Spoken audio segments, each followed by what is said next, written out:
Hello, everyone. So this right here is my review of the last two episodes of Stranger Things Season 4. Of course, Stranger Things 4, Volume 2. I wasn't able to share my thoughts on these episodes until they were released, so I just figured there was no point in doing a non-spoiler review. I imagine many of you are going to rush out there and watch these episodes and then want to discuss the details, so this right here is a spoiler review of the final two episodes of Stranger Things 4, episodes 8 and 9. Do not watch this video if you have not watched the two episodes that dropped on July 1st. With that taken care of now, I'm gonna roll through this character by character because that'll hopefully ensure that I hit almost every single one of them, and it'll also keep things organized, and you all know how I love keeping things organized. Let us begin with the material taking place in Russia. Like I said when I reviewed the first 7 episodes of Stranger Things 4, I think this material is totally solid. We're getting great performances from David Harbour, Winona Ryder, Brett Gelman. The mission to break Harbour out is super suspenseful and highly engaging, and I do think it really does raise the stakes of the show overall by giving us a sense of how this whole thing can extend beyond Hawkins and really heavily impact the world. But after everything we went through in Season 4, and after seeing the characters reunite with everyone else at the end of it, it is kind of hard for me not to wonder, was all of this happening over there really necessary? Yes, I do know the hive mind comes into play quite heavily in the end, and I will not deny that while watching the episode, that climactic build is very, very effective, but in hindsight, I just can't help but wonder, did having these characters in a completely different country really need to happen? Again, I do think it does raise the stakes of the show by further showing how significant this threat is to the world overall, and I do think that the characters have grown a lot by being so separated from the others, but I could also make a pretty good case that that growth probably could have happened with one less location to focus on this season. Now, to the California crew. I can't say it was the best season for Will, Jonathan, and Mike. They felt a little bit sidelined to me in the first 7 episodes, and that left me really hoping to see them play a bigger role in these last 2, and, I guess maybe get their hands a little dirtier in these final 2 episodes, and that doesn't really happen, but all 3 do contribute in meaningful ways to the main mission, and I also think performance-wise, each of those actors do get a great opportunity to shine. The kitchen conversation between Noah Schnapp and Charlie Heaton was an especially big standout for me. And then, of course, Finn Wolfhard does really shine when Mike is expressing how he really feels to Eleven. And that right there is something that I do think plays really, really well in this season with their particular storyline, but also it's a quality that shines in every single storyline we have in Season 4. This season just really goes above and beyond with solidifying that there is no defeating Vecna and also the threat of the Upside Down alone. Not at all. They have to do it together or they don't stand a chance. And as cheesy as it may sound, it's their love for one another that gives them the advantage over evil here. We saw it with Max in episode 4. We see it in episode 9 with Mike telling Elle to fight. Just when all hope seems lost, just when defeat seems inevitable, the reminder of what they're fighting for can pull these characters through. I think that's a quality that's always been at the heart of this show, but it does feel like an especially powerful factor in Season 4 in particular. All right, back to the California crew here to touch on Elle briefly. I'll be a broken record with this and say it again. Millie Bobby Brown is just so damn good in this role. Literally every single thing that Elle experiences in these last 2 episodes has maximum emotional impact. And while there is a good deal of work, of course, happening around Millie Bobby Brown, I am a big believer that a lot of that credit needs to go directly to her. To make you believe in Elle's ability is hard enough all on its own, but then on top of that, she's also constantly carrying around the extreme emotional weight of everything that's happened to the character in her past, and also the pressure of what she's fighting for now and what it could mean for the future. That's a lot for a character to be conveying at once, and she does it. And also, she's stepped in and saved the day quite a few times at this point in the series, but Brown's performance and also the writing ensures that every single time it happens, it has great meaning and value, that she finds something new in herself every single time she does step up like that. It's a very effective and well-earned hero's journey thus far, and I really cannot wait to see how they continue that in season 5. All right, now for what I guess continues to be my absolute favorite part of Stranger Things 4, the material taking place in Hawkins. First there, I am absolutely living for Leader Nancy right now. She is just such an incredible force this season, and I cannot get enough of that determination, confidence, and energy. And while I am currently rooting for Nancy and Steve to live happily ever after, and it does seem like that is a possibility at the end of the season, I did appreciate that the show isn't making it that easy for them. They basically flat out say this in the show itself. Steve has had one of the best transformations of everyone in this ensemble, and what he says in the show is true. It is sparked by Nancy's effect on him, and that's something that I truly think I've been able to feel every single step of the way with that character. I do think they will end up together at the end of the series, but I also like what I think they're teasing at the end of season 4, that just because things might be swinging back in Steve's favor a little bit, it doesn't necessarily mean Nancy stops feeling things for Jonathan, and it shouldn't. No matter who she ends up with at the end of Stranger Things, she'll likely always care for both of them, and not only is that okay, but it's great.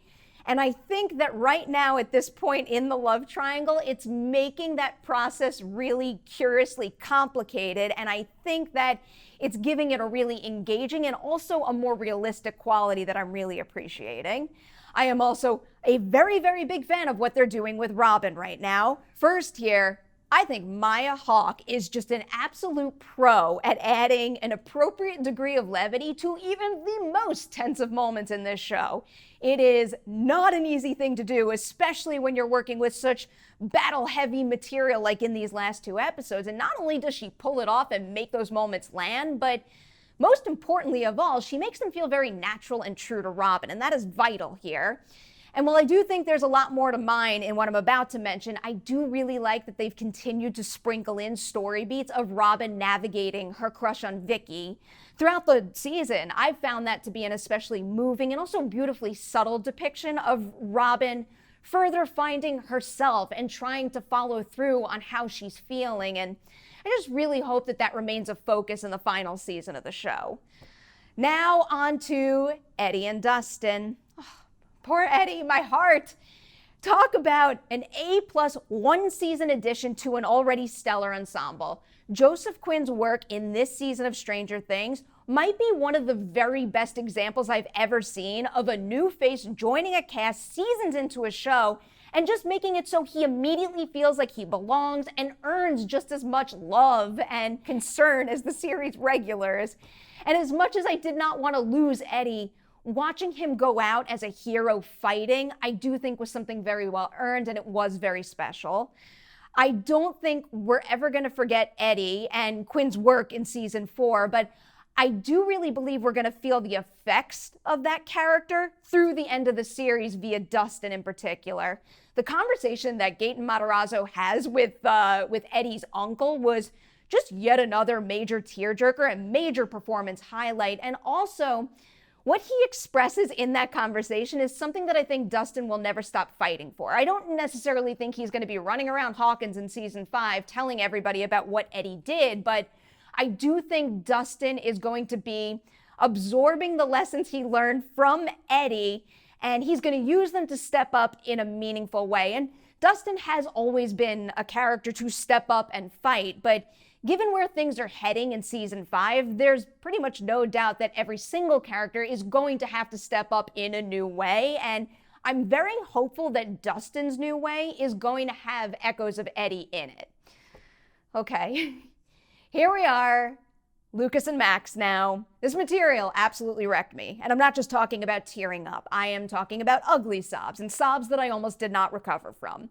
First here for Lucas. What phenomenal work from Caleb McLaughlin this season.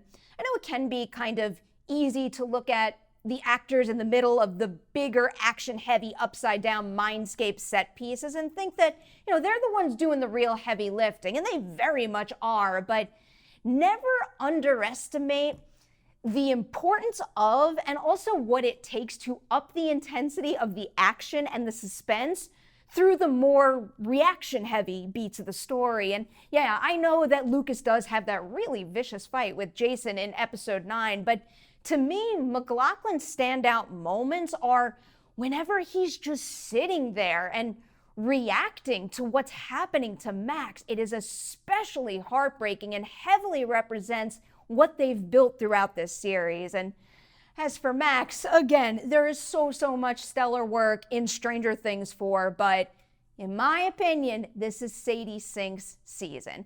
Episode 4 is still my favorite episode of the season, but oh my, everything Max went through in that finale episode just destroyed me. And really, I cannot believe they took it as far as they did. If you had asked me before watching these 2 episodes who I thought was gonna die, Max would probably be fairly low down on that list.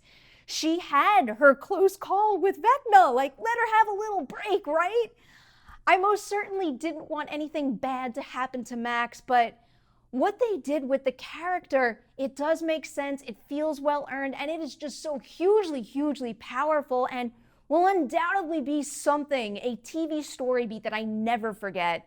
Again, great writing there, but something like that just does not happen without a performance like Sadie Sink's. Someone who's able to make the viewer share in and feel the tornado of emotions that she's experienced this season that have led her to putting her life on the line in this very moment so that that monumental thing doesn't just mean something to the viewer, but it feels like it means everything, just like it means everything to the character. And yes, I know that she's still alive at the very end of the season, but there is such an extreme sense of loss there with what she goes through. But of course, I don't think Max is gone. The fact that there's black when Elle accesses her mind is very concerning, but I would be totally surprised if the writers kept her alive here only to just let her, maybe just slip away in the next season. I kind of hate to say it, but what I think makes the most sense to me right now is that Elle does manage to find Max, but it's a situation where she can't bring Max back, but maybe Max still contributes to the season 5 mission by motivating Elle in some meaningful sense. And even if Elle is able to bring Max out of this state, I don't necessarily think it's going to be a fully fixable situation. I have to imagine the scars will remain, emotional ones, of course, but possibly severe physical ones as well. I still can't get over how far they took it with that character, but I will say it is very well done. I already thought that Sadie Sink needed an Emmy nomination after watching 7 episodes. Now I think she needs that nomination even more. One more point I do want to make here before wrapping up this spoiler review. Noah Schnapp does wind up getting a couple of really nice beats towards the end of the season, but I am holding on to my sky-high hopes that Will steps up in a very big way in the final season.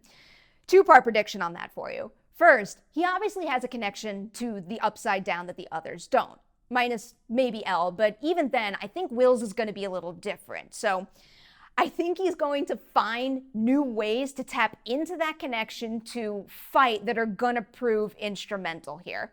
But I also think he's going to wind up doing what he did for Mike in episode 9 for the entire group in season 5.